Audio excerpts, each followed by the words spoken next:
Welcome to योग and health. योग से जुड़ी वीडियो प्राप्त करने के लिए चैनल के नाम के सामने रेड कलर के सब्सक्राइब बटन को दबाइए और बेल के आइकन को प्रेस कीजिए ताकि आने वाली अगली वीडियो भी आपको मिलती रहे। नमस्कार दोस्तों, आज मैं फिर से आया हूँ प्राकृतिक चिकित्सालय महेंद्रगढ़ में। और पिछली बार जब मैं आया तो हमने जाना था कि प्राकृतिक चिकित्सा क्या है। डॉक्टर भंवर सिंह कसाना जी से आज हम जानेंगे कि प्राकृतिक चिकित्सा का ही एक अंग भाप स्नान क्या होता है और इसके फायदे क्या क्या हैं। तो सर, पहले तो आप बताइए कि ये भाप स्नान जो है ये क्या होता है। जी नमस्ते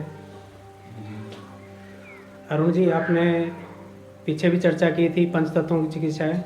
एक ये उसी जल तत्व चिकित्सा पर हम चर्चा करेंगे, जिसमें भाप स्नान आज के अब सर्दियों के मौसम में मुख्य जो चिकित्सा पद्धति हम जो देते हैं वो स्टीम बाथ के रूप में हमें इस पे वो देते हैं, कार्य करते हैं। और आपने पूछा कि ये कैसे क्या पर्पस क्या है भाप पर्पस स्नान देने का।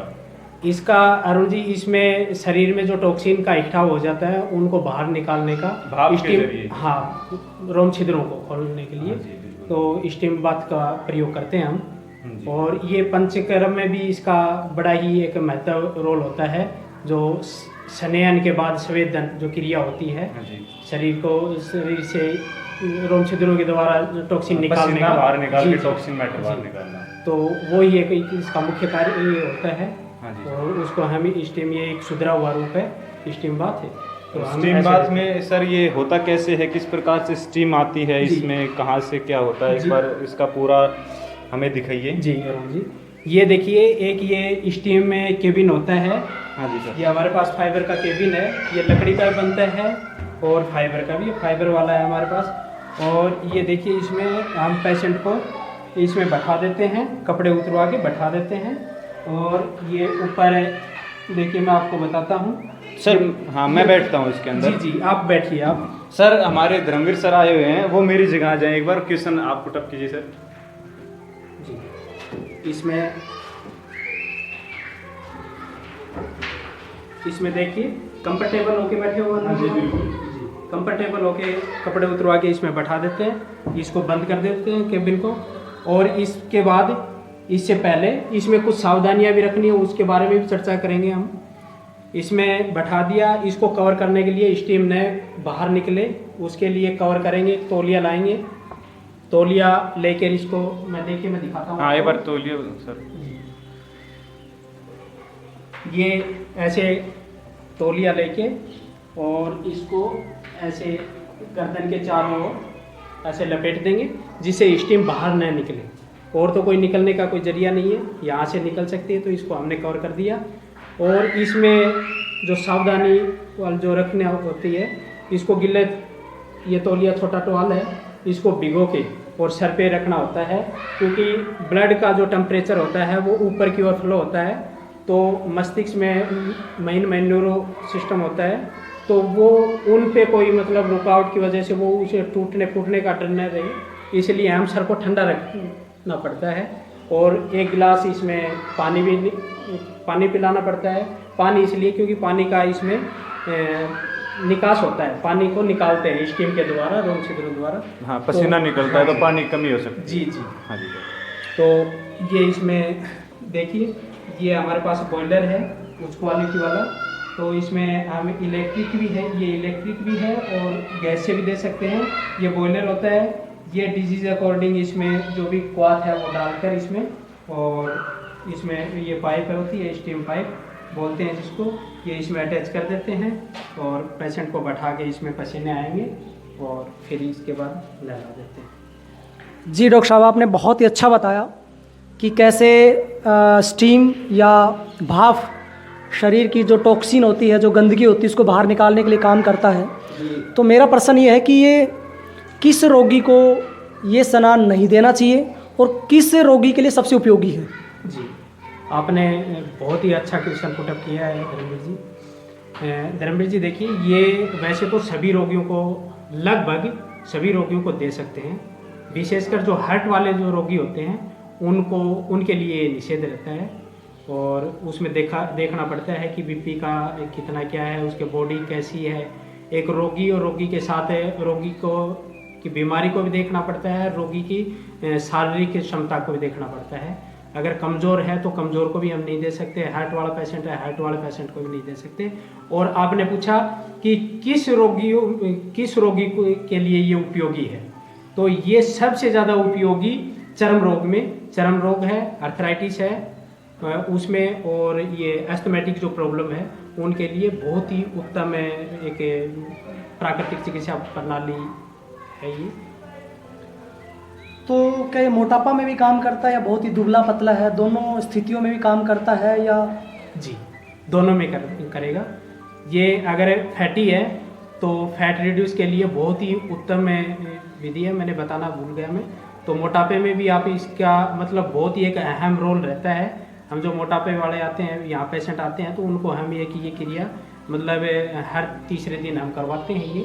और जो दुबले हैं उनके लिए भी बहुत उपयोगी है। वो इसलिए उपयोगी है क्योंकि इसमें अगर स्टीम देंगे हम, रोम छिद्र जो टॉक्सिन का है अपने, इसमें डाइजेशन सिस्टम पे भी देखिए, इसमें अगर देंगे तो डाइजेशन सिस्टम पे भी एक इफेक्ट पड़ता है।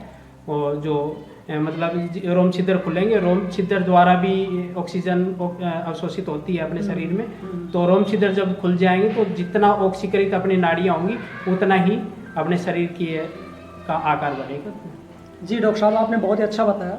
एक मेरा ये कि भाप स्नान कितनी देर देना चाहिए, मतलब टाइमिंग क्या है इसका, या पेशेंट की डिजीज़ के अकॉर्डिंग टाइमिंग होता है या कॉमन टाइमिंग होता है?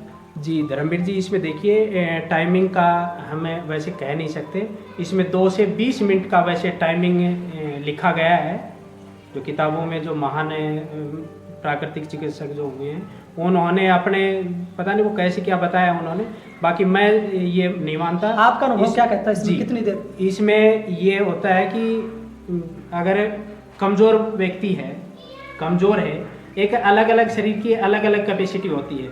शरीर की आपकी प्रकृति कुछ अलग है, अरुण जी की प्रकृति कुछ अलग है, तो एक टेम्परेचर आपकी बॉडी का एक जल्दी तेज हो जाता है, इनका थोड़ा धीमा होता है, मेरा कुछ और धीमा हो जाता है। तो उस अकॉर्डिंग ऐसे मान लो अलग अलग पेशेंट पे अलग अलग समय निर्धारित किया गया है। ऐसा कोई वो नहीं है, जितना मतलब आवश्यकता हो। बस इसमें हमारा काम पहले मैंने आपको बताया है कि शरीर से टॉक्सिन निकालने का कार्य होता है, और वो पसीने द्वारा निकलता है, और पसीने निकालने का कार्य होता है इसमें। तो हम ये कह सकते हैं जुखाम खांसी इनके लिए बहुत अच्छा है सर्दियों में। तो क्या भाप स्नान बुखार के पेशेंट को भी दिया जा सकता है? जी, आपको मैंने पहले भी बताया है, एस्थमेटिक प्रॉब्लम में ये बहुत ही उत्तम क्रिया है, चिकित्सा क्रिया है ये, और बुखार में इसको नहीं दे सकते। अच्छी बात है डॉक्टर साहब, आपने बताया कि बुखार में ये स्टीम हम ले नहीं सकते। दूसरा, इसके बाद जैसे भाप स्नान पूरा होता है, इसके बाद अगली प्रक्रिया क्या होती है? भाप स्नान के बाद, हाँ, भाप स्नान देने के बाद इसमें तुरंत नहला दिया जाता है, नहला के और फिर इसमें जैसे स्नान करवा देते हैं। अगर नॉर्मल पेशेंट तो उसको ठंडे पानी से नहलाते हैं। देखिए शावर लगा हुआ है सामने, तो सीधा शावर चला देते हैं, सीधा इसे निकालते ही हम उस शावर के नीचे नहला देते हैं। और जो ये एलेप्सी वगैरह दौरे वगैरह आते हैं किसी को, तो उनके लिए हम इसमें बिल्कुल एकदम चिल्ड पानी रखते हैं, वाटर कूलर वाला पानी, तो वो मस्तिष्क पे डालते हैं और ये इसमें करते ही। और फिर उसके बाद बॉडी के टेम्परेचर को नॉर्मल करने के लिए हम यहीं पे मतलब बंद कमरे में और कंबल उड़ा के उसको बैठा देते हैं, ताकि उसके बॉडी का टेम्परेचर नॉर्मल हो जाए। तो इसके निकलने के बाद आप सीधे पानी से नहलाते हो, तो ये कोई अपोजिट नहीं है कि आप यहाँ गर्म में रखते हो, वहाँ एकदम से ठंडे पानी से आप नहलाते हो, तो ये इस पर कौन सी थ्योरी विज्ञान काम कर रहा है? नहीं, देखिए इसमें जो कार्य हो रहा है वो शारीरिक कार्य नहीं हो रहा है। मैन तो इसमें हमारे पास काफ़ी पेशेंट आते हैं, काफ़ी आप जैसों का एक ये क्वेश्चन भी होता है कि जी इसमें पसीने आए हैं, पसीने आते हैं, हमें ठंडे पानी से नहला देते हो, तो हमें सर्द गर्म वगैरह का एक वाक्य जुड़ा हुआ है कि सर्द गर्म तो नहीं हो जाएगी जी, हम ठंडे पानी से नहीं होती है जी। हम सर्द गर्म वाले पेशेंट को ऐसे ही उसके सर्द गर्म ठीक करते हैं। क्यों करते हैं? क्योंकि इसमें देखिए जो शारीरिक जो क्रिया हो रही है इसमें शारीरिक मेहनत नहीं हो रही, इसमें केवल बॉडी काम कर रही है, मतलब ये अपनी त्वचा काम कर रही है इसमें, और बाकी और जो ऑर्गन सिस्टम है वो एकदम स्थिर है, हाँ स्थिर है। और इसलिए इसमें ठंडे पानी से नहलाने का एक प्रावधान है। और जैसे जोड़ों के दर्द वाले में भी उपयोगी बताया है मैंने, तो जोड़ों के दर्द वाला या एस्थमेटिक प्रॉब्लम वाला है, उसके लिए थोड़ी सी हम रियायत बरतते हैं, उसमें थोड़ा गुनगुना पानी दे देते हैं नहाने के लिए पेशेंट। जी डॉक्टर साहब, तो ये तो बताया आपने कि भाप स्नान के बाद क्या प्रक्रिया होती है, उससे पहले क्या प्रक्रिया हो सकती है? भाप स्नान में पेशेंट आता है, उससे पहले क्या हम कर सकते हैं कि मालिश लेने के बाद ही जरूरी भाप स्नान है या कोई और प्रक्रिया भी है? जी देखिए, वैसे तो इसमें जैसे चर्म रोगी होता है तो उसको तो संयन नहीं दे सकते, अच्छा। मालिश नहीं दे सकते, तो उसके लिए तो वैसे सीधे दे सकते हैं, बशर्ते कुछ नियम है इसके। तो जैसे खाली पेट हो, खाने के 4 घंटे बाद किया हुआ हो, तुरंत या खाने के बाद में नहीं देना। शारीरिक श्रम किया हुआ नहीं हो, जो शारीरिक श्रम करते ही तुरंत बाद नहीं दे सकते, या चल के आया है उसको नहीं दे सकते, जो शारीरिक एक्टिविटी जो होती है उसके बाद नहीं दे सकते इसको। और खाने का भी थोड़ा सा ध्यान रखना पड़ता है। और तो क्या ये हमें सर्दियों में लेना चाहिए या गर्मी जैसे बहुत ज़्यादा होती है, पसीना अपने आप आते रहता है, जी, तो क्या उसमें भी हम ले सकते हैं? हाँ जी जी, ये देखिए कुछ रोग होते हैं जो गर्मियों में स्वतः ही दिखाई दे जाते हैं और सर्दियों में नहीं दिखाई देते, तो हम उनको जैसे कुछ आकृति से भी पहचानना पड़ता है, कुछ तत्वों की कमी या अधिकता के कारण। तो जल तत्व की जो अधिकता है, शरीर में अधिकता है, तो उसको कम करने के लिए एक ये सर्वश्रेष्ठ कार्य प्रणाली है, मतलब श्रेष्ठ चिकित्सा पद्धति है भाप स्नान। तो ये गर्मियों में भी दे सकते हैं और सर्दियों में भी दे सकते हैं। मोस्टली सर्दियों में हमारा मौखिक अच्छा ये रहता है, भाप लगती है सर्दियों में, हाँ, थोड़ी गर्माहट आती है देखिए बॉडी में। सर्दियों में, गर्मियों में तो वैसे ही पसीना निकल जाता है, शरीर का बॉडी का टॉक्सिन वैसे ही पसीने द्वारा निकल जाते हैं, और जो गर्मी होती है गर्मियों में निकल जाता है, सर्दियों में नहीं निकल पाता है। तो हम इसके ज़्यादा बेटर ये सर्दियों की भी है। सर्दियों में कुछ लोग धूप में बैठते हैं तो थोड़े से गर्म कपड़े पहने रहते हैं, उसके बाद उनमें थोड़ी सी भीतर से चपड़के से लड़ते हैं, जी जी, तो वो इसमें भाप स्नान काफ़ी उपयोगी हो सकता है। वो जी, क्यों जी, हो सकता है इसमें, बताइए आप? जी, हाँ जी, देखिए इसमें जो अपना ये मैंने आपको पहले बताया है, जो ये आप जो बता रहे हो, जो जिसका विवरण आप कर रहे हो, ये भी एक त्वचागत रोग है। और त्वचागत मैंने बताया पहले भी आपको कि त्वचागत रोगों में ये बहुत ही श्रेष्ठ चिकित्सा पद्धति है।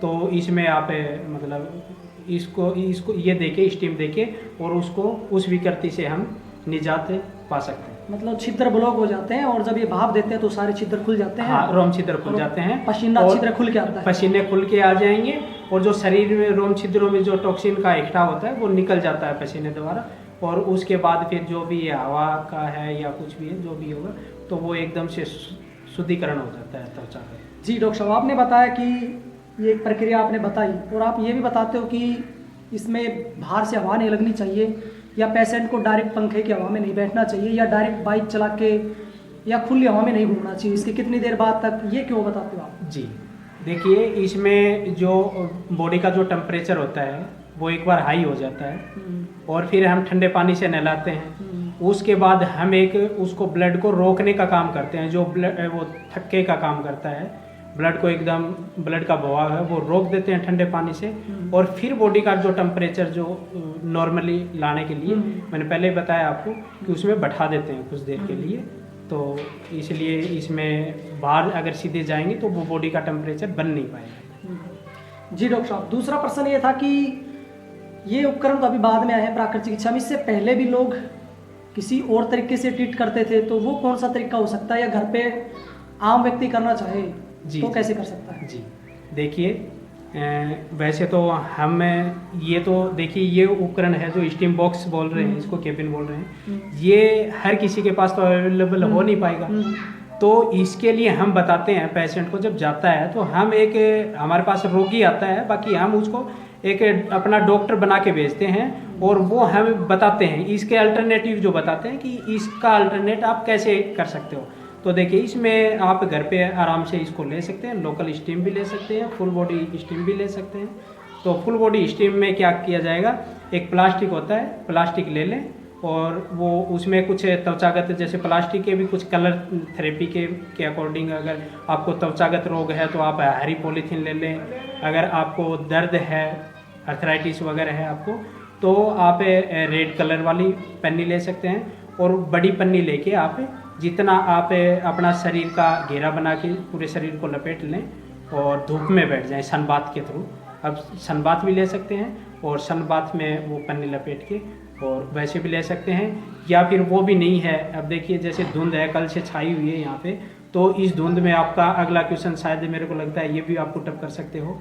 तो उस दौरान हम कैसे लें, तो प्लास्टिक की वो कैरी वो अपने चारों ओर लपेट लें और फिर स्टीम ऐसे ही, ये ही स्टीम बॉयलर होगा। ऐसे जो डिजीज़ अकॉर्डिंग है वो आपको बीमारी के अकॉर्डिंग जो भी है वो इसमें क्वाथ वगैरह जो भी डालना है वो डाल के, और ये जो पाइप है इस बॉक्स से निकाल के और उसके नीचे लगा दें। तो स्टीम उसमें आएगी और स्टीम खिंडने का उसमें रहेगा नहीं, तो वो उसके अंदर अंदर स्टीम आएगी, पसीने आएगी, पसीने आते नहाने। जी डॉक्टर साहब, आपको पिछले 10-15 सालों का अनुभव है इस ट्रीटमेंट के बारे में। आपके अंडर से हजारों पेशेंट भाप सना लेके जा चुके हैं जी।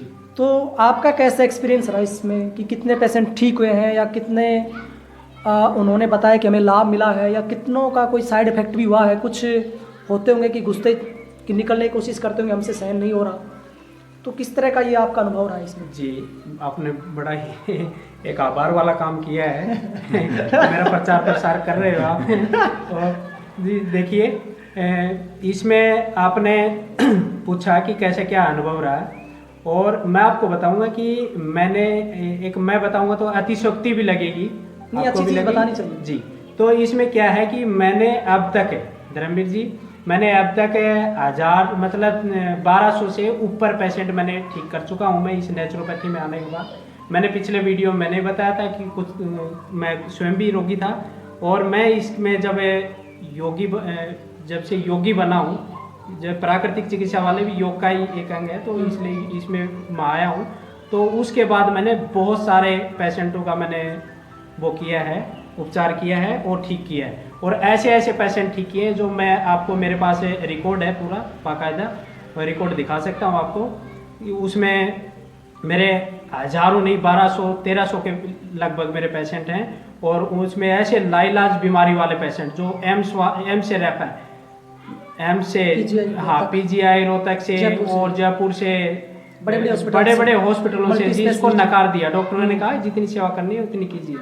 और उसमें और एक और बताइए, हमारे मेरे गुरुजी जब मैं भिवानी था उस दौरान डॉक्टर मदन मानव जी, उनका मैं बड़ा ही तहे दिल से आभार व्यक्त करता हूँ। मेरा जीवन संवारने वाले मेरे अजीज पूजनीय गुरु, तो उन्होंने इसके माध्यम से, उनके सहयोग के से और उनके साथ भी मैंने बहुत सारे पेशेंट इसमें ठीक होते हुए देखे हैं, और मैंने स्वयं किए हैं, मतलब स्वयं यहाँ रह के भी मैंने पिछले 13-14 साल से मैं काम कर रहा हूँ, तो 13-14 साल पेशेंटों का मैं आंकड़ा लगा चुका हूँ इस पर, मतलब ठीक कर चुका हूँ।